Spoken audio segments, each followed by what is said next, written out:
Hello, and welcome back to the Lose Weight by Eating podcast. I'm Audrey Johns. We're here on a very warm summer day. And admittedly, I did not know what we were going to bring to the podcast today. So I did a shout out on Facebook. And thankfully, Mary came back with such a great question that I was able to do not just a full podcast on it, but a little add on. And we will talk about that as well. So this week, I want to talk about stress eating. Why do we do it, and how can we stop doing it? The science behind stress eating is pretty vast. I not just pulled some of my own data that I have researched over the years, but I also kind of wanted to see what's the new data out there. And so I went to the Harvard Medical Journals just so I could really understand perhaps pieces I was not understanding. And what really surprised me, and I would love to hear from any men out there, because what genuinely surprised me was Harvard Medical Journals stated that women are more likely to stress eat, while men are more likely to stress drink. So for men out there, if it's stress drinking that is your problem, this will absolutely work for you as well. Just anytime I say stress eating, just replace it with stress drinking. And if you're a woman and you tend to have a glass of wine because you're stressed out and you want to stop doing that, you can absolutely do that as well. So, in one study, stress caused weight gain only happened to those overweight. Let me say that again in a different way. In this study that Harvard was referencing, the only time people were stress eating is when they were already overweight in this one study. Okay. So, and I'm quoting now, one theory is that overweight people have elevated insulin levels and stress-related weight gain is more likely to occur in the presence of high insulin. Now, first of all, before I lose half of you guys, I want to really reiterate that this was just one study, and everyone stress eats or does something that is soothing when stress happens. So, if you only have, 5 pounds to lose, or you're just trying to maintain weight, this obviously can happen to you as well. But what I really want to talk to you about, and this is the piece that came from my own research over many years, was that back when we were hunters and gatherers, when we had stress, what was it due to?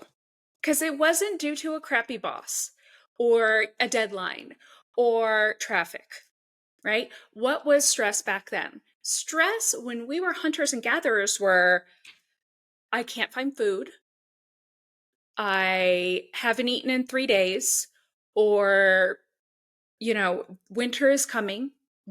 We better get enough food together, or there's a, big scary lion outside or something like that. Of course, it's hard to envision all of that, but this is where we started as hunters and gatherers. So it's only natural that when we are stressed out, we go for stuff that packs on the weight. Back when we were hunters and gatherers, we did not always eat every single day. We ate when we could find food. When we were hunters and gatherers, we didn't eat 3 meals a day. That would have been a luxury. Of course, as we evolved as human beings, all of that changed, but that does not mean that this habit that we have, this survival mechanism that when we're stressed out must pack body with as much fat and, must put on some weight. Because when is our next meal going to be?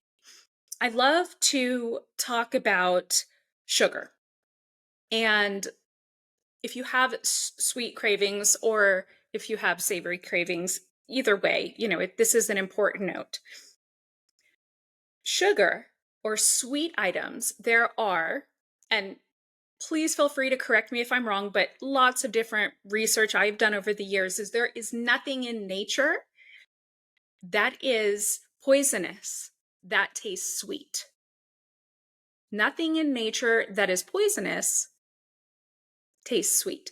So when children love sweets, this is very evolutionary. This is just, it's safe. Sweets are safe. Does this make sense? I know I'm really bringing us back to hunters and gatherers, but this is where stress eating started. This is why when you are stressed out, you want a burger or fries or a milkshake. And yes, that all sounds amazing, but this is why you crave it when you're stressed. It's a survival mechanism. So, how can we overcome it? Now that we understand why it's happening, perhaps it might be a little bit easier to overcome it. First of all, before we get into here are a slew of different things you can do instead of stress eating, I really want to remind you that if you've already listened to the Weight Loss Secret episode of this podcast, this is going to be, old hat for you, but it's always a really good reminder. Part of losing weight, part of eating healthy, part of exercising regularly, a piece of that puzzle is you are going to screw up. You're going to have something wrong to eat. You're going to miss a workout. Something's going to happen and derail you. It is part of the journey. There's no way around it. You just need to accept that if you start a new diet, at some point you're going to screw up, and that's okay. Like, I'm not giving you a free pass to go screw up, but I'm telling you it's part of the journey. And it's not the mistake that you make, it's what you do after. So I really do recommend listening to the Weight Loss Secret episode of this podcast if you have not heard it yet. So let's talk about some alternative stress relievers.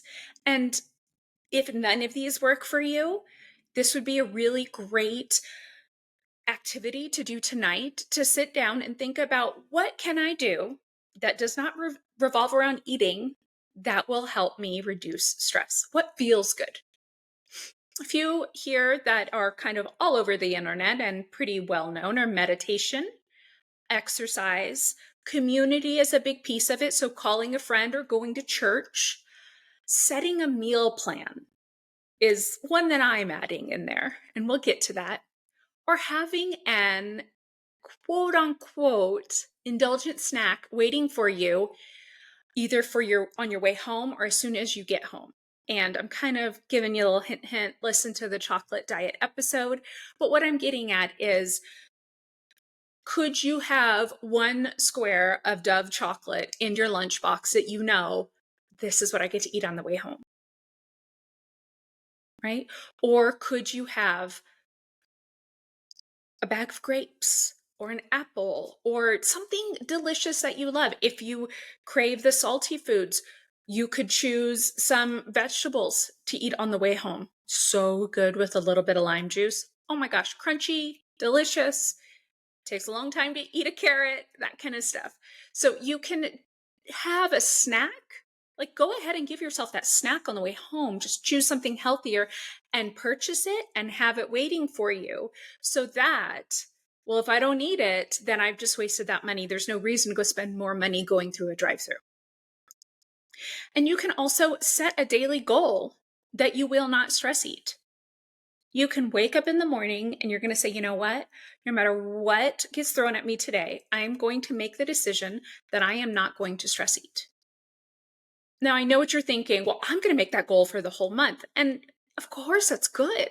But big goals are really hard to achieve when you're just starting. It's easier to start out a small goal, a daily goal. So today, I'm not going to stress eat. And if I screw up, then I've got tomorrow. Today, I'm not going to stress eat. So set that daily goal. I will not stress eat. I will meditate, exercise, call a friend or a family member, have a healthy meal waiting for me at home because I have a meal plan, or have something really delicious but healthy waiting for you in the car. Go ahead and feed those cravings.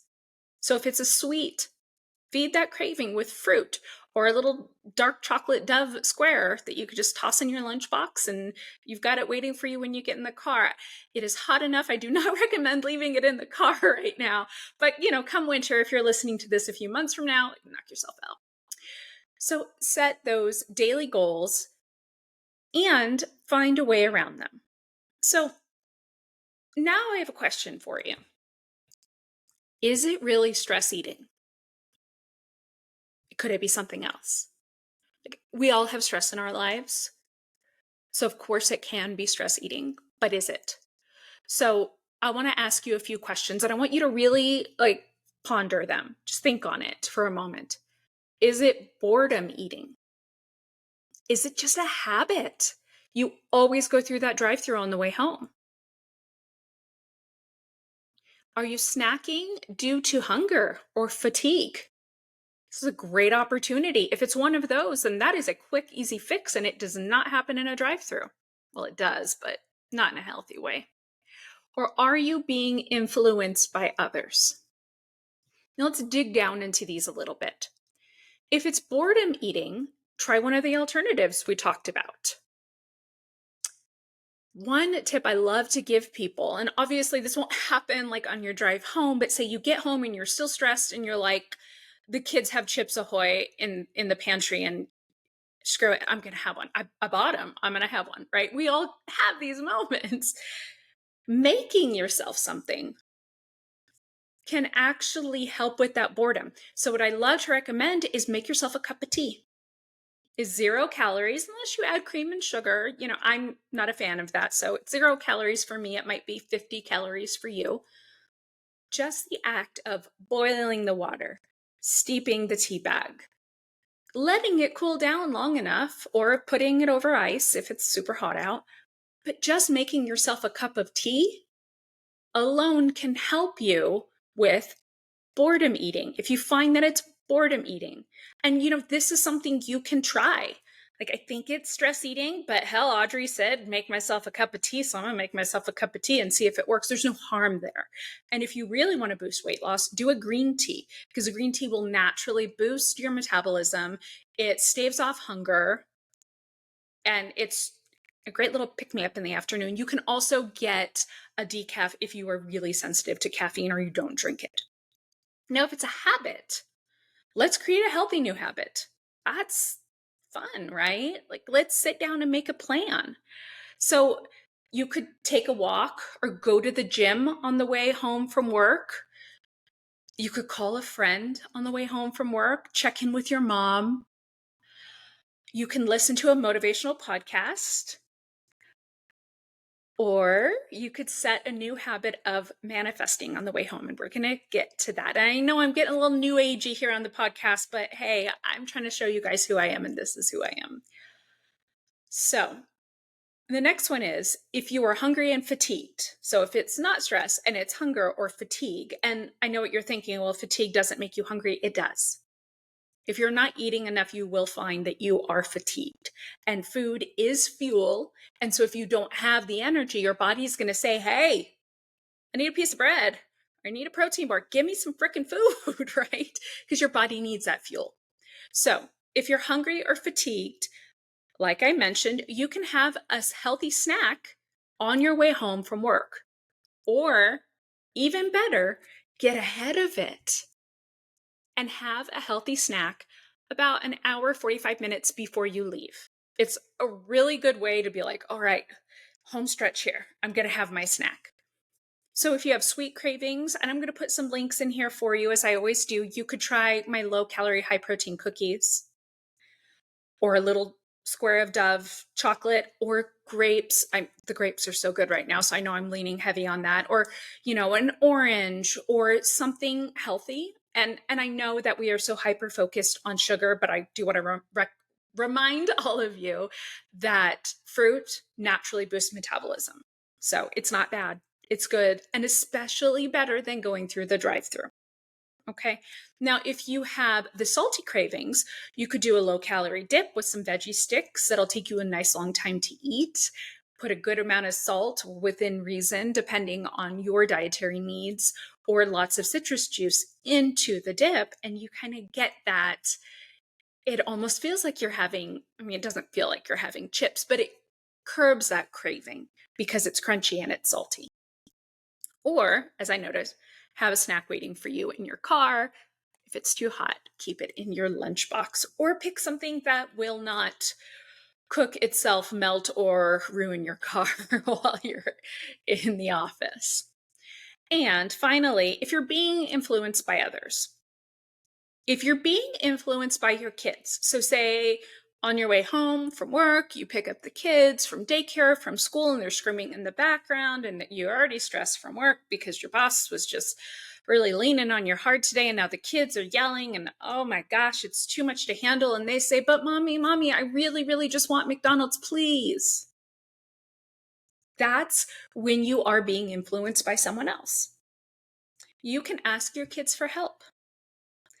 If it's an adult, you can also ask them for help or set a boundary. So let's start with the kids. You can say, listen, honey, I know you really love McDonald's, but mommy is trying to eat healthier. And I already bought all this really yummy food that's at home.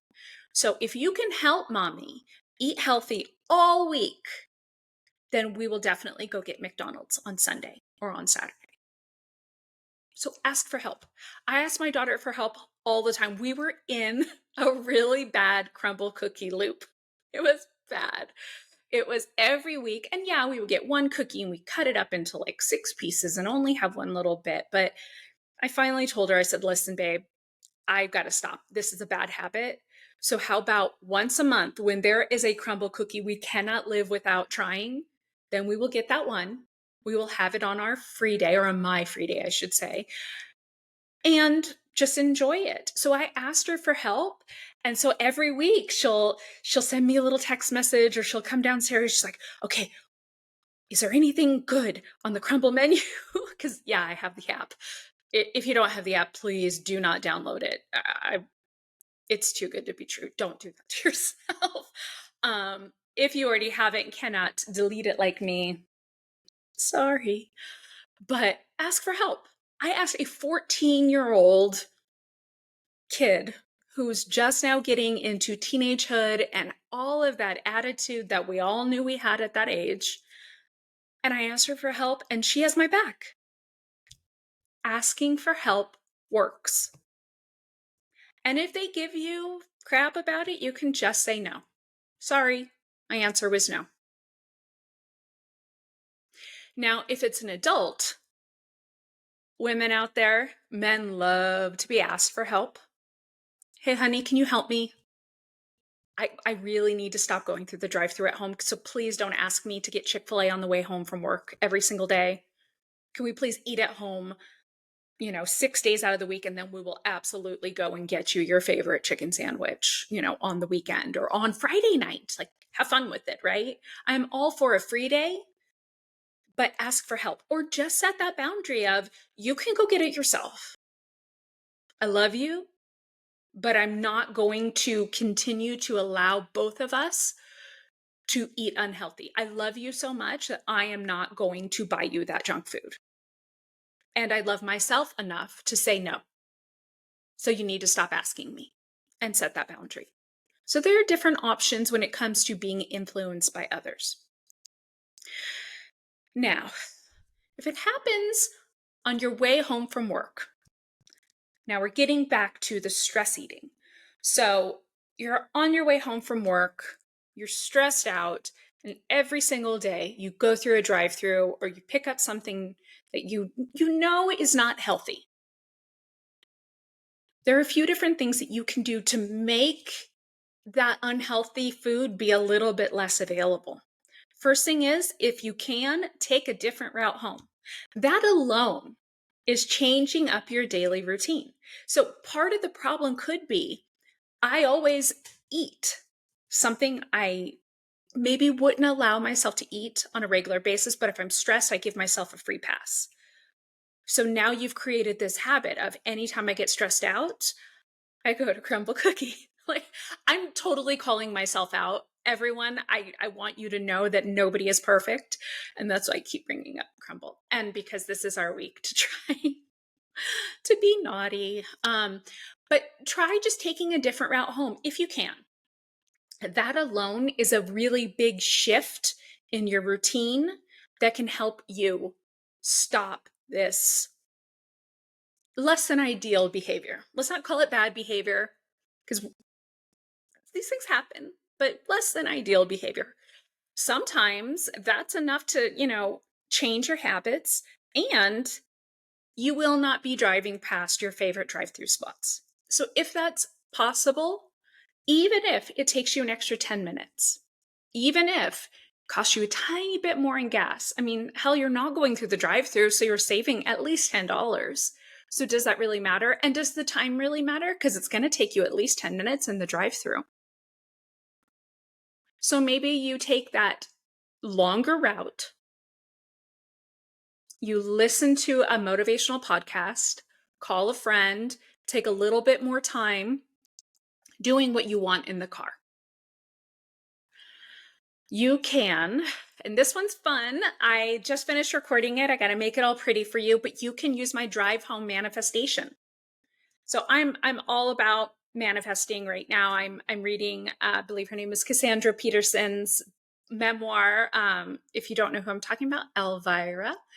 And this woman had a life, like 30 lives before she even ever became Elvira. But manifestation is a big piece of her life. And so I'm a little into that right now, but it is something I have done, whether I knew I was doing it or not, my whole life. I remember thinking, I just want a job where I can wear jeans every day. And then I got one. And then I just want a job where I don't have to wear shoes. Like, I'm so a barefoot girl. And now I work from home and I'm totally not wearing shoes right now while I talk to all of you. And then the other day, maybe a few months ago, I said, who's lucky enough to have a job? They just like lay on the couch and watch TV all day. And here I am running a podcast about cooking reality shows, watching TV all day. I mean, I have either been inadvertently or deep into manifestation to where I am saying, this is what I want and I'm going to go after it. And so in my drive home manifestation, I help you kind of restructure what you want and really help you break those habits. So give it a try. It's only about 10 minutes long. It's perfect amount of time for a drive home to still be able to give you that time to call a friend or listen to your Spotify list. As I mentioned, podcasts are great on the way home, especially if it's something motivational. I really love to take something that maybe I don't love to do, driving home in traffic, and doing something really valuable with that time, like listening to a podcast or making that phone call that I keep putting it off and I go ahead and get it done. If you listen to the podcast every week, you know that when I do my cardio every day, I'm responding to questions on Facebook. So I like to, double those up. I take a few things that are just, work-based or, time consuming and I shove them together. So you can listen to a podcast that is really inspiring. If you have a friend who's maybe been struggling a little bit, you can give them a call. And, most cars have got the Bluetooth speaker. If not, just put it on speakerphone because we want to keep our hands free and make sure we are not putting anyone else at risk trying to create these new habits. But give your friend a call and just say, hey, what's up? How you doing? You seem a little off. Or if you don't even want to bring it up, like maybe they lost someone in their lives. You just want to say, hey, you were just on my mind. I wanted to chat with you. What are you up to this weekend? What's going on in town? It just seems like there's nothing fun to do that I can find. What do you recommend? You could do that. As I mentioned, you can create a playlist on Spotify. You could do a lot of different things with that time. So before I leave all of you, and I know this one's a little bit short and mostly because my voice is already going out and I must have recorded that manifestation like 6 times because I didn't like it. It wasn't good enough for you. So I really hope you love it. Just give it a try. Even if it's way new agey for you, it's healthy. It could be really healthy for your brain. Kind of like Sudoku. Somebody help me with that one. But it's a really great activity just to try. So my final notes. I really want to reiterate, no matter how hard we work at giving up stress eating, it's going to happen. And either when it happens, I want you to jump back on and listen to this podcast, or just fast forward. We're at 25 minutes in, and listen to me tell you it's okay. It's part of the journey. It's part of the journey. You will screw up, or you will fall off plan, or you will miss a healthy meal, or like whatever you want to call it, it's going to happen. It's part of the journey. And it's not that momentary going through the drive-through. Like, say you've got 6 whole weeks and you haven't done it, and then you do it and you don't give up. Look at all that you've just done. Even if it's only 6 days, look at all that you've done. That's okay. Give yourself a free pass and say, you know what? It wasn't ideal, but it happened. And I'm not going to skip my next meal. I'm not going to punish myself. I'm just going to keep going. Like, it's fine. This is part of the journey, right? Get back up on that horse and keep going. So it's what you do after that really counts. And bonus homework, if you choose to do it, what can you learn from that? There are lots of different things you can learn from that accidental eating something unhealthy or skipping a workout. How do you feel? Not in the moment that you're eating it. We know it tastes delicious, or not in the moment that you're lying on the couch instead of going to the gym. It feels so much better. But 2 hours later, oof, I'm so bloated. I feel terrible. Ugh, all this indigestion, right? Or the next day when you're like, man, I need to get some fiber going, right?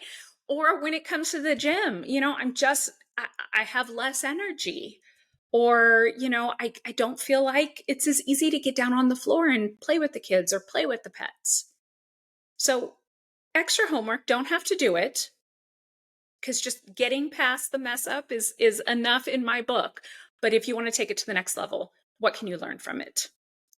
And finally, I really do recommend, if you have not already listened to the Weight Loss Secret podcast episode and the Chocolate Diet podcast episode, they really coincide very, very well with this one. And I'll make sure to put links in the show notes so you don't have to scroll through. Finally, if you need something to do on your way home and your drive is over 10 minutes long, check out my manifestation.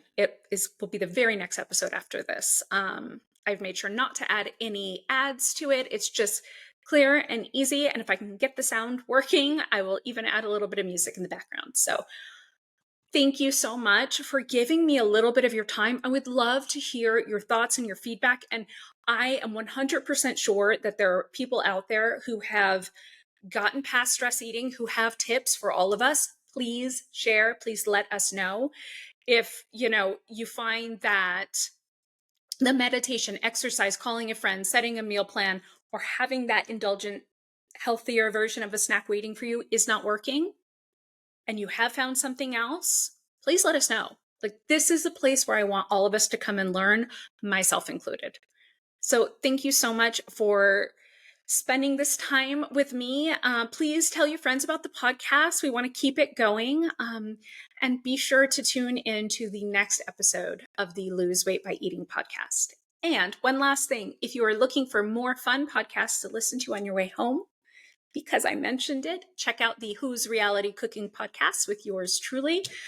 I've got all kinds of cooking reality stars on there telling us the real secrets that happen when the cameras go off. All right. I will talk to all of you next week. Be kind to yourself. And if you mess up, just keep going. You've got this. I'm proud of you. Bye.